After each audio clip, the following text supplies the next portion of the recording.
Good morning, friends. It is so good to be with you. I am glad to be starting this midday Tuesday with you with a little wandering toward wonder. That's what we call this time together, and we get to set it aside on Tuesdays at 10 a.m. every week to think about the ways that we're cultivating wonder and joy and awe in our lives. My name is Will Ed Green, and I serve as the Associate Pastor and Director of Discipleship at Foundry United Methodist Church here in Washington, D.C. I am tuning in this morning from my home in the Brightwood Park neighborhood, and I would love to know, as we continue welcoming folks in and as folks join us, where it is you're joining from today. So I want to encourage you in a pattern that we share every time when we gather on Tuesdays to drop us a note and let us know where you're joining in from. Morning, A. Michael. It's good to see you. I hope you're still enjoying all that sunshine down in Florida. It's just a way for us to be able to know where we're all coming from and to be able to celebrate our presence with one another. So, I've got a question and I want to encourage you to answer it as you would like to or feel comfortable to in the chat.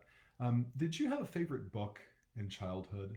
Um, I mean, the kind of book that you could read over and over, the one that maybe if your parents read to you, you insisted they pick up every night, or the one that you wore down to almost nothing because you flipped the pages so many times. Um, the other day, I was sorting through a box of stuff that has traveled with me from every single place in which I've lived, from my childhood home to my college dorm, to my seminary apartment, to my first parsonage into DC. Um, and as I was going through it, I found one of my very favorite childhood books, The Velveteen Rabbit. Now, maybe you know The Velveteen Rabbit, maybe you don't. It is and always has been one of my favorites. But if you don't know The Velveteen Rabbit, it's the story of a childhood toy, eventually beloved, a stuffed rabbit made of velveteen. And this toy, in conversation with all the other toys, because of course this is a children's book, longs to be real, longs to know what it means to be real. And he's advised over the course of the story by this other toy called the Skin Horse that through the love of a child, when a child really loves you, um, you become real, right? And this dream of being real never dies for the Velveteen Rabbit, even when he's first snubbed by the child that he's given to, although that eventually changes. And the story goes on that he's loved into shabbiness, so to speak, because the child carries him around so much. It doesn't even change for him when he's mocked by real rabbits that he encounters while playing with the boy in the family garden because he can't hop. And so we watch this toy go through all these complex emotions of sorrow and sadness and longing and hope and wonder. And eventually, due to a childhood illness that the little boy has, all of his toys have to be thrown away. And so the rabbit finds himself waiting in a bag of toys that's been kind of unceremoniously dropped in the garden to be disposed of the next day, and he weeps. And as he begins to cry, through a series of events that I'm not going to tell you if you've not read the book, because you should, um, he becomes real. He becomes real. It's a real roller coaster of emotions for a kid. Heck, even for me as an adult, as I was reading it again, I got a little emotional on the inside. But re encountering this story has prompted for me a lot of thinking about feelings and the way that we allow feelings space in our lives. Um, all the feelings, right? Sadness and anger and rage and fear and anxiety and loss and longing, all of them. And as my grandmother would say, the kitchen sink, right? Um, what is their place, right? This is the question I've been asking. What is their place in the scope of what makes us real, what makes us human? Um, we live in a world where we're enculturated into all these kinds of weird relationships with our emotions, right? And maybe you've got some ideas of ways that you've experienced these awkward relationships to emotions. I'd love to see those in the chat. We're taught to feel some shame about our emotions. If you grew up the way that I did, emotions were gendered, and so boys felt one way and girls felt another, and boys acted one way emotionally and girls acted another. And there was this idea that if you acted outside of the gender norm you were assigned by the adults around you, then somehow you were shameful or wrong. So a little boy couldn't cry and a little girl couldn't fight, right? Um, so we've got these kind of toxic gender norms associated with emotions. We've got this narrative that normal people just cope with their emotions, right? This kind of stone faced, You deal with it, you move on, you pull yourself up by your own bootstraps, you do what you got to do, right? Um, Newsflash, by the way, coping doesn't always mean digging a deep hole and burying your emotions in them. But that's kind of what we're taught to think, right? Um, we're taught that emotions are dangerous, right? We're taught that emotions are dangerous, that people will use your emotions against you. You can't cry in front of them. You'll look weak. You'll look undesirable. You can't get angry in front of them. They'll think you're crazy. We're taught to think that emotions get in the way of accomplishing important work or maintaining important relationships. And so um, it's this idea that, like, I don't have time to feel this thing. I don't have time to be sad. I don't have time to be upset. I don't have time to laugh. And so we kind of wander through life as if our emotions are somehow these mines we have to avoid, right? Um, and particularly in moments like the one we find ourselves in right now, where we're just trying to survive, these complicated relationships with our emotions mean we do a whole lot of bottling them up. Um, in a world where we already don't have the normal outlets that we would, friendships, relationships, to, to, to let those go, right? We're even taught to believe that certain emotions are preferable than others. Um, Joy is better than sadness, right? Love is better than anger. And we treat our emotions as if there's this strict dichotomy between the good ones and the bad ones. And what we're supposed to focus on is cultivating the good ones and ignoring or avoiding the bad ones. Of course, if you've done any kind of living at all, you know that that's just not how it works, right? Um, you can't avoid the bad and you can't always achieve or cultivate the good. You can fake it, but we all know where that gets us, don't we? And more importantly, perhaps this idea that emotions exist in a strict dichotomy ignores the fact that in reality, um, we can be joyfully sad. We can be both depressed and hopeful. Um, but we're kind of enculturated in this idea that you can't be. And so we live with this cognitive dissonance between the thing we know we feel to be true and the way we're taught to express that feeling.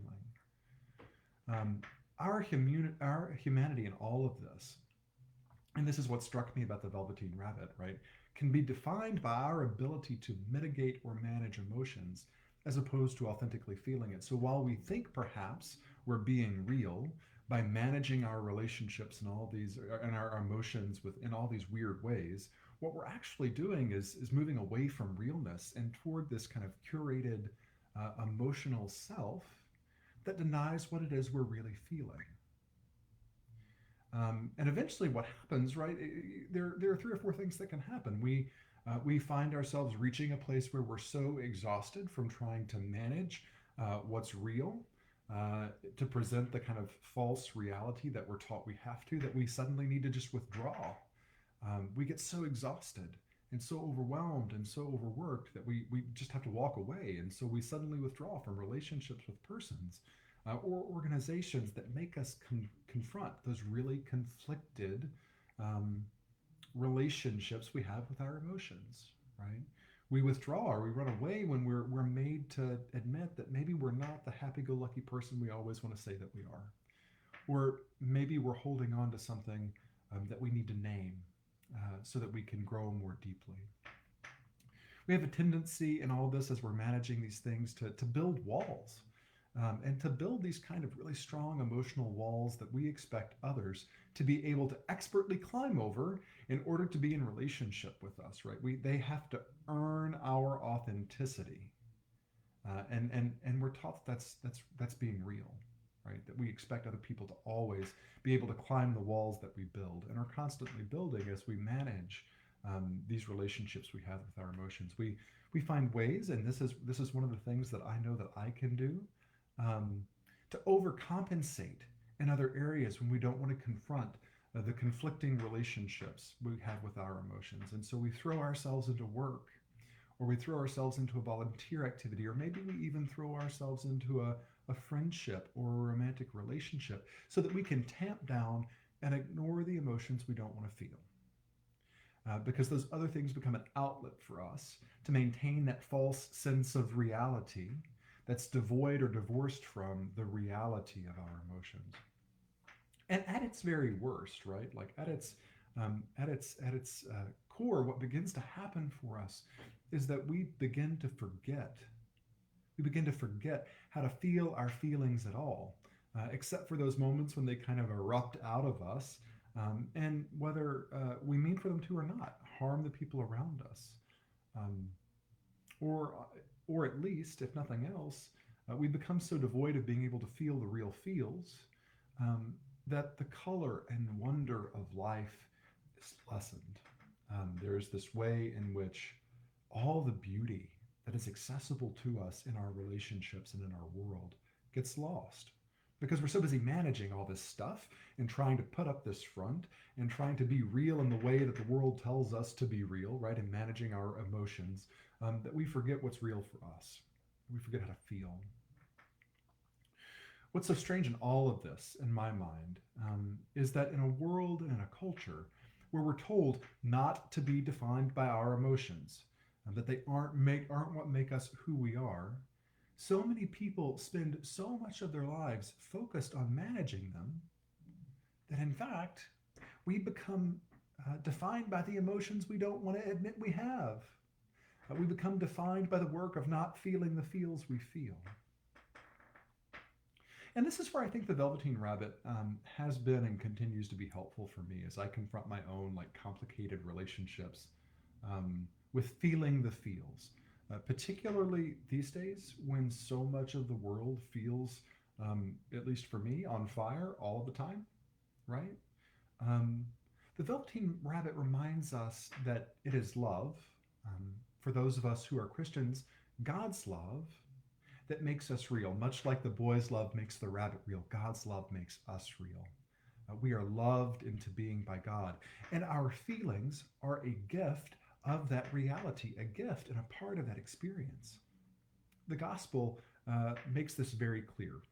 Pastor Ginger reminded us on Sunday that Jesus is God's love perfected in human form, that the incarnation, that is, the fact that Jesus is fully human and fully divine, is a reminder that the human experience and the divine experience are not incompatible. In order for us to be fully human, we don't need to not feel the feels, we need to feel them, having been grounded in the love of God in which all those feelings are held. You know, Jesus experienced joy, profound joy, deep joy, and even some really complicated relationships with his parents. Can I get an amen? I know some of us have those out there in the wedding at Cana in the Gospel of John. Jesus experienced heartbreak and loss at a world which was incredibly broken as he prepared to enter Jerusalem and he looked out on the Temple Mount, the center for worship, for his faith, and he realized how corrupted by empire his land had become. He wept over the temple in the Gospel of Luke. Jesus experienced rage, profound rage, when he saw money changers taking advantage of the poor in the temple, literally making money off of people's devotion and desire to worship God, in the Gospel of Mark. And Jesus loved passionately, deeply, profoundly the people around him, the kind of love that made him touch people other people said were untouchable, the kind of love that led him to wash his disciples' feet in an act of devotion that turned almost all of social convention on its head, in the Gospel of John.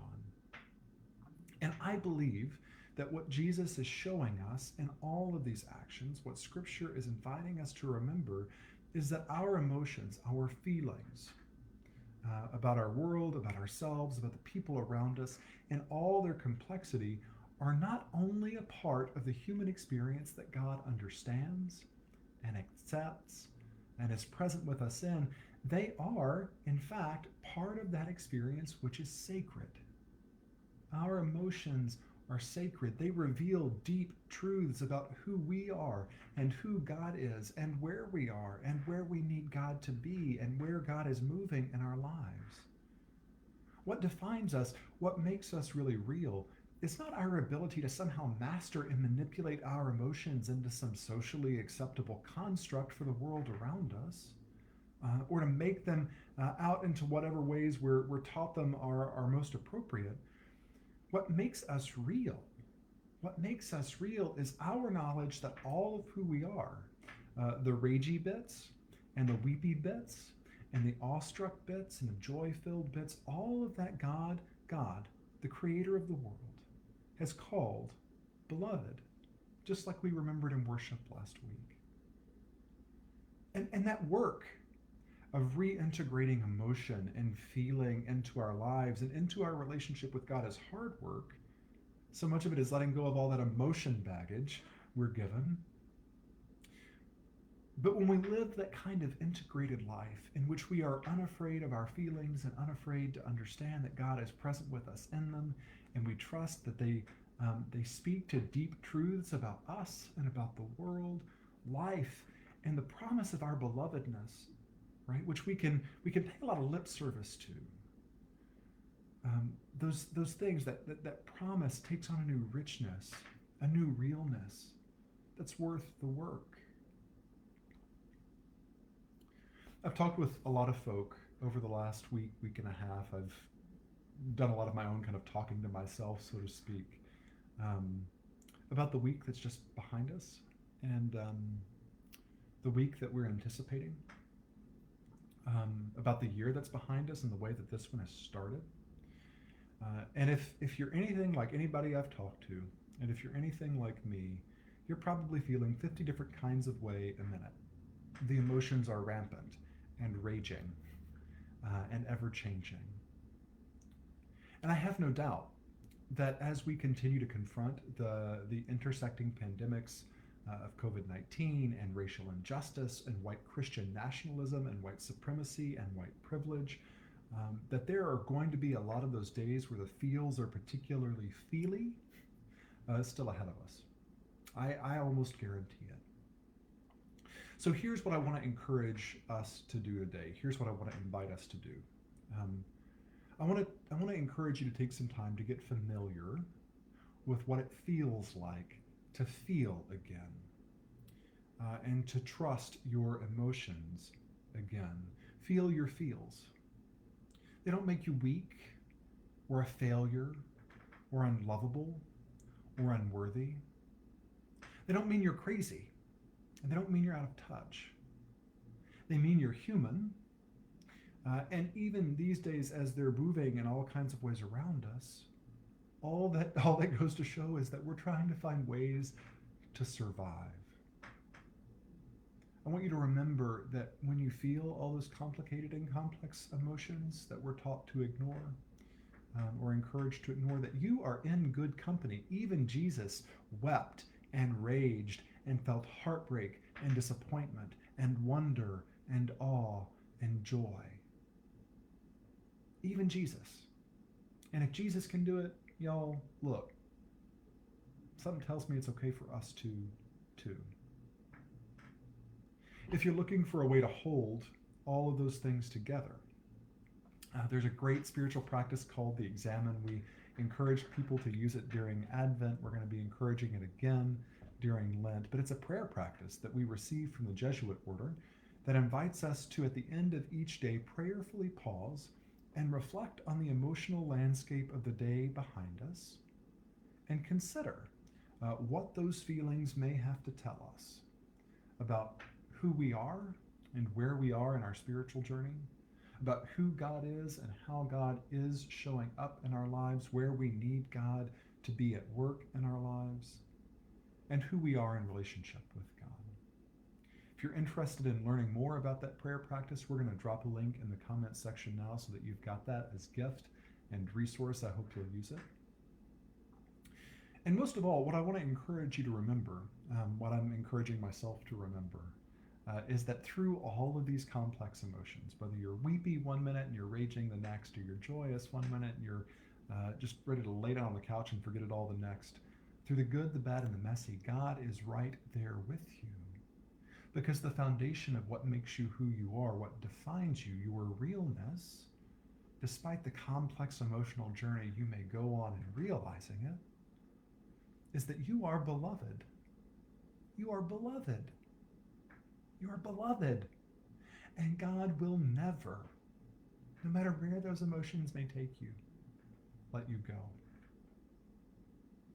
I want to conclude with a quote from the Velveteen Rabbit today. Um, but before I do, I just want to invite you to remember that we offer these devotionals daily right here on Facebook. You can join Pastor Ginger tomorrow at noon for her ponderings from the Purple Parlor. If you're looking for ways to connect more concretely with Foundry in this season, we have our upcoming participation as part of the Point in Time Count. That's an opportunity that ensures that all people, especially people experiencing homelessness here in Washington, D.C., are counted. It creates a snapshot of the scope and scale of homelessness in our city that helps provide our council and other nonprofits with the information they need to help address and support and provide resources for people experiencing homelessness. We're going to drop a registration link in the comments section now if you're interested in participating. We need pairs of 2 people, so if you've got somebody in your pod or somebody in your family group that you would want to do that with, you can register, and you can always email Pastor Ben for more information. But here's that quote from the Velveteen Rabbit, and this is the rabbit having a conversation with the skin horse, the toy I mentioned earlier. "What is real?" asked the rabbit one day. "Real isn't how you're made," said the skin horse. "It's the thing that happens to you. When a child loves you for a really long, long time, not just to play with, but really loves you, then you become real." "Does it hurt?" asked the rabbit. "Sometimes," said the skin horse, for he was always truthful. "When you are real, you don't mind being hurt." "Does it happen all at once, like being wound up?" he asked, "or bit by bit?" "It doesn't happen all at once," said the skin horse. "You become. It takes a long time. That's why it doesn't often happen to people who break easily or have sharp edges or who have to be carefully kept. Generally, by the time you are real, most of your hair has been loved off, and your eyes drop out and you get loose in the joints and very shabby. But these things don't matter at all, because once you are real, you can't be ugly, except to people who don't understand. Friends, blessings this week on the work of being and becoming real and all the complexities, the emotional complexities of that journey. Now remember that realness has already been proclaimed and named for you by God, who knows you as beloved, and that's all it takes. Find ways to be gentle with yourselves, be gentle with the people around you, and remember to keep on wandering with your eyes open toward wonder. Until next time, thanks for the opportunity. We'll talk to you soon.